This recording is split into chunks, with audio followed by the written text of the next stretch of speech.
1-2 punch from the real world for Donald Trump today. Moodys, the apolitical credit agency, just gave Trump's economy a downgrade over worries his big, beautiful tax bill will add to the U.S. debt. And Walmart's decision and announcement that it plans to raise prices to cover the cost of Trump's tariffs earned them a schoolyard bully taunt from Donald Trump, who told Walmart to, quote, eat the tariffs. The downgrade by Moodys puts an end to the last AAA credit rating the U.S. had. Moodys citing the GOP tax bill currently being worked on by Congress as adding to decades of mounting debt. New York Times reports it like this, quote, one factor jarring markets is a bill in Congress that would make President Trump's signature 2017 tax cuts permanent and could add trillions of dollars to federal debt.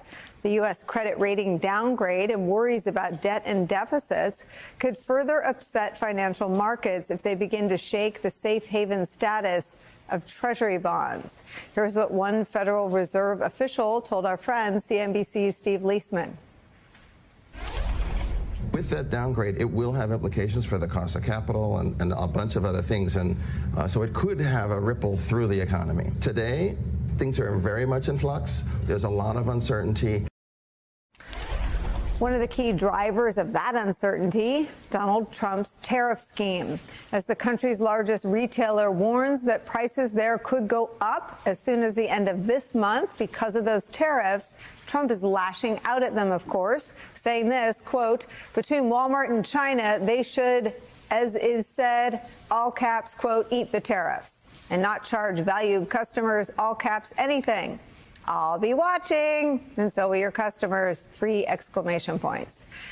Now, Walmart's price hikes cut against absolutely everything that Donald Trump has been telling the country about his tariff scheme. Stuff like this from his press secretary. Tariffs are a tax hike on foreign countries that, again, have been ripping us off. That was never true. Still isn't. Trump's reaction to Walmart having to raise their prices reluctantly then is a bit of a tell. If tariffs are, as she said, a tax on foreign countries, as she'd like the country to believe, then why would Walmart need to, quote, eat the tariffs, as Trump said, instead of raising prices on its consumers? Now, the Murdoch-owned conservative-leaning Wall Street Journal editorial board clears it all up today. They write this, quote, Trump is trying to duck the political fallout for his misguided tariff policy by blaming everyone else. Americans are too smart to fall for it. We certainly hope so. It's where we start today with some of our favorite reporters and friends. With me at the table, executive editor and New York bureau chief for The Economist, Charlotte Howard is here, plus anchor and correspondent for Bloomberg News, David Gura is here. Also joining us, former Democratic Senator, MSNBC political analyst Claire McCaskill's here. Eating the tariffs, eating the dogs, eating the cats. This is ultimate sort of bottom of the barrel insult, Claire McCaskill. This weekend, it was save for Walmart. Yeah, I don't understand why the Democrats aren't saying he's a communist. You know, that's what they would be doing to us if a Democratic president tried to tell a private company what prices they can charge. That's called central government. That's called socialism/communism. And that's what he's basically saying. I mean, Walmart's whole business model is built on lower prices. They have no incentive to raise prices. They want to keep prices low, but they also need to make a profit. They can't go in the red. So the reason they're raising their prices is pretty simple. It's because what they're buying costs more. And our economy is a consumer economy, and it's based on what people can afford to buy. If you look around this country, Walmart, Costco, Sam's Club, Target, all of these retailers all are built on a model of getting goods for the lowest price possible for the American consumer. That is 180 degrees from Trump's tariffs. What he's doing is what they would do in a communist government, telling companies what they can charge for their goods. Claire, the Wall Street Journal has been scathing. If you look around for the most violent attack on Donald Trump's tariff policy, 9 times out of 10, 4 days out of 5, it is that editorial page. I hate asking you if you're surprised that none of your former Republican colleagues in Congress have anything bad to say about Donald Trump. But are you surprised that none of your former Republican colleagues in the Senate agree or can publicly agree with the Wall Street Journal editorial page? It's sort of policy Bible for a century. It wouldn't be Monday if Nicole Wallace wasn't asking me, Claire, why aren't the Republican senators saying anything? A couple of them have. Rand Paul was pretty scathing over the weekend about what Trump is trying to do to the economy. But most of them are still scared. They're scared of him. They're scared of primary opponents. I'll tell you who's not scared. That's the investors. He can't bully the market.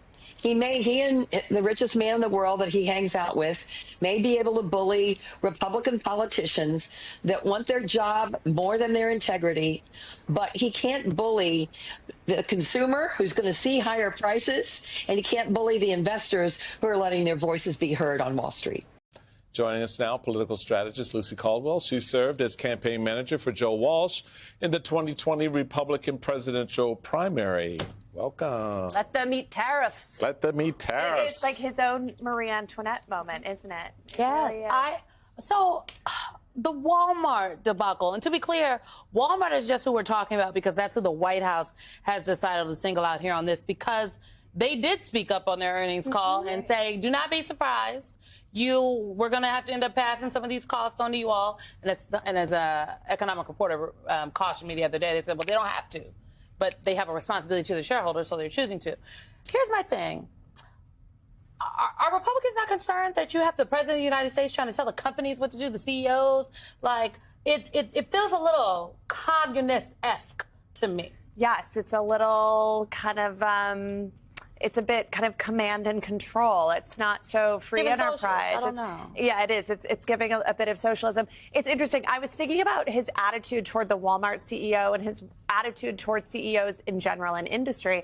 And I was thinking today about how we've had such a shift in our economy where so many of the people that we think of as like the titans of industry or big American companies don't actually sell widgets, right? It's like tech companies, right? So it's Zuckerberg or, it's OpenAI, whatever. But we don't eat cans of Instagram soup, right? We don't lay our head down on Facebook pillows or we don't drive OpenAI cars, right? And ultimately, we all still have to feed our families. We have to supply the things that make our home run, make our businesses run.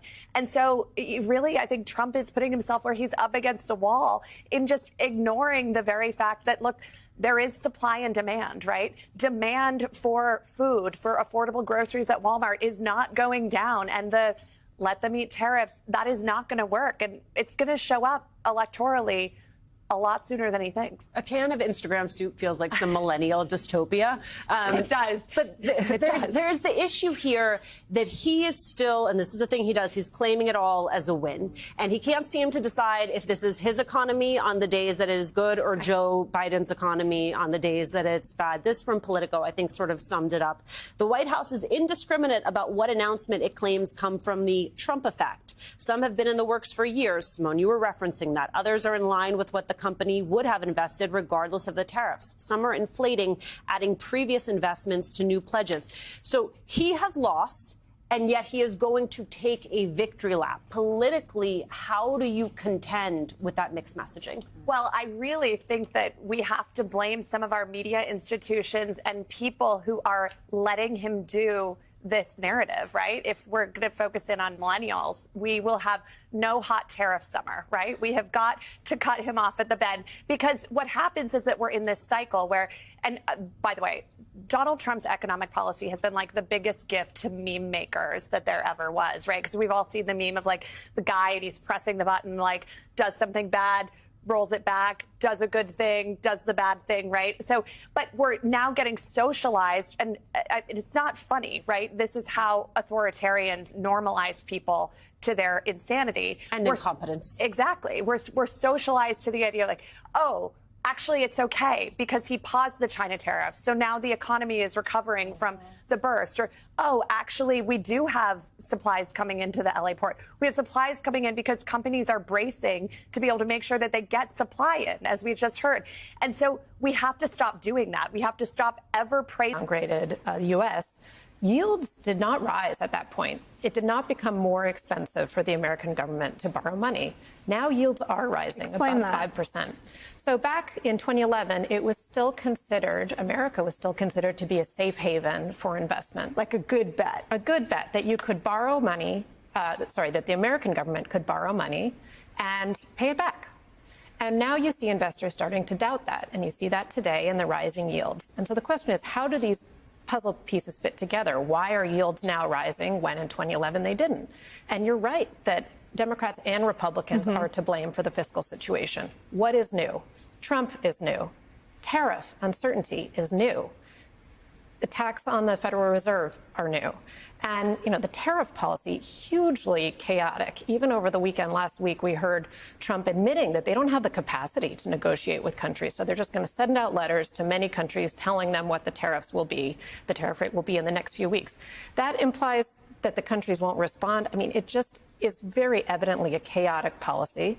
No matter how those tariff rates settle, they're not going to raise the revenue that Trump said that they would, which means America's fiscal situation will be even worse than it is now. So the combination of chaotic tariffs that withhold growth and investment, a deepening budget crisis, an economy that is paralyzed, consumers that are freaked out, as we saw last week from the University of Michigan sentiment survey, all of these things together are creating this maelstrom of uncertainty. And you see that playing out in what I think is a deepening fiscal problem. I am a socialist. So when I criticize Walmart, I do it from a place of ideological sincerity and coherence, which is to say Walmart is an evil scourge on American society and, frankly, on many of the other countries it operates in. It often, for example, underpays its workers, right? It makes it hard for small businesses to survive. It's been really bad for main streets all up and down the country. And in some cases, while its workers are forced to rely on, a charity or food stamps or whatnot to survive, they effectively get subsidized by those workers, by the taxpayer. Bernie Sanders has talked about this, how companies like Walmart, at least, whether it's not them exactly, but companies like them, certainly, they get all these subsidies by indirectly from the public, because if they don't pay their workers enough or don't give them enough hours, charity and food stamps and whatnot fills the gap, allowing the people to barely survive but give Walmart their labor. All of that's valid. Trump is not attacking Walmart for any of that. Trump, though, is being exposed by Walmart because Trump has said, I am a capitalist. I love it. I'm the biggest capitalist guy. Crazy socialist Bernie Sanders is wrong. I'm the deal maker. I'm the only one standing up to Marxism and whatnot.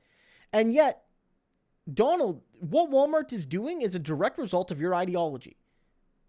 Under a free market society, companies like Walmart have one responsibility above all, which is to make their shareholders as much money as possible, doing as much as possible within the law, and frankly, sometimes they break the law. At least allegedly, some companies. Donald, this is what you created. And Walmart is getting revenge on you by making you look bad everywhere Walmart exists. Because you chose to single them out, they're punching back.